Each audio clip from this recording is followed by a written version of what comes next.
একটি চুরির মামলার আসামি গ্রেফতার, এরপর হাসপাতালে ভর্তি এবং তারপরেই এলাকা জুড়ে ছড়িয়ে পড়া একটি মৃত্যুর গুজব। আর এই গুজবের জের ধরেই বরিশালের আগুইলছড়া উপজেলার বাকাল এলাকায় ঘটে গেল এক নজিরবিহীন ঘটনা। গত বৃহস্পতিবার বিকেলে 1 থেকে 200 মানুষের একটি বিক্ষুব্ধ দল হঠাৎ করেই চড়াও হয় আগুইলছড়া থানায়।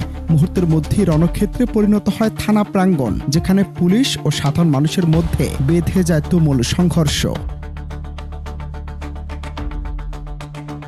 ঘটনার সূত্রপাত রিয়াজ ফকির নামের এক আসামিকে কেন্দ্র করে। পুলিশের দাবি, চুরির মামলায় গ্রেফতারের পর বুধবার রাতে হাজতখানায় নিজেকে নিজে আঘাত করে অজ্ঞান হয়ে পড়েন রিয়াজ। উন্নত চিকিৎসার জন্য তাকে বরিশাল শের-ই-বাংলা মেডিকেল কলেজ হাসপাতালে পাঠানো হয়। তবে বৃহস্পতিবার দুপুরে এলাকায় হঠাৎ গুজব ছড়িয়ে পড়ে যে চিকিৎসাধীন অবস্থায় রিয়াজ মারা গেছেন। এই খবরে ক্ষিপ্ত হয়ে রিয়াজের স্বজন ও এলাকাবাসী লাঠিসোঁটা নিয়ে থানায় অতর্কিত হামলা চালায় বলে অভিযোগ পুলিশের। পাল্টা প্রতিরোধে পুলিশ ও লাঠিচার্জ করলে দুপক্ষের সংঘর্ষে রণক্ষেত্রে পরিণত হয় পুরো এলাকা। এই ধাওয়া পাল্টা ধাওয়ায় আহত হয়েছেন উভয় পক্ষের বেশ কয়েকজন। হামলায় duty officer ASI Abdul Halim সহ অন্তত 6 জন পুলিশ সদস্য গুরুতর আহত হন, যাদের মধ্যে হালিমকে আশঙ্কাজনক অবস্থায় বরিশাল মেডিকেল কলেজ হাসপাতালে ভর্তি করা হয়। অন্যদিকে পুলিশের লাঠিচার্জে রিয়াজের মা নাসরিন বেগম এবং বোন শারমিন আক্তার সহ আহত হয়েছেন আরও অন্তত 6 জন গ্রামবাসী। পরিস্থিতি নিয়ন্ত্রণে রাখতে বর্তমানে এলাকায় অতিরিক্ত পুলিশ মোতায়েন করা হয়েছে এবং পুলিশের করা মামলায় এখন পর্যন্ত 22 জনকে গ্রেফতার করা হয়েছে।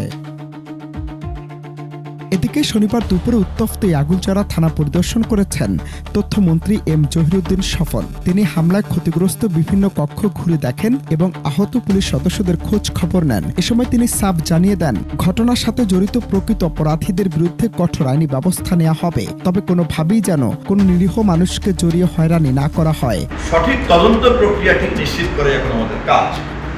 আর তদন্ত করার জন্য পেশাগতভাবে যাদেরকে রাষ্ট্র দায়িত্ব দিয়েছে তারাই করবেন। পুলিশের তদন্তের বাইরেও যে সমস্ত তদন্ত প্রক্রিয়া আছে সেই সব তদন্ত প্রক্রিয়া ওখানে যুক্ত হবে।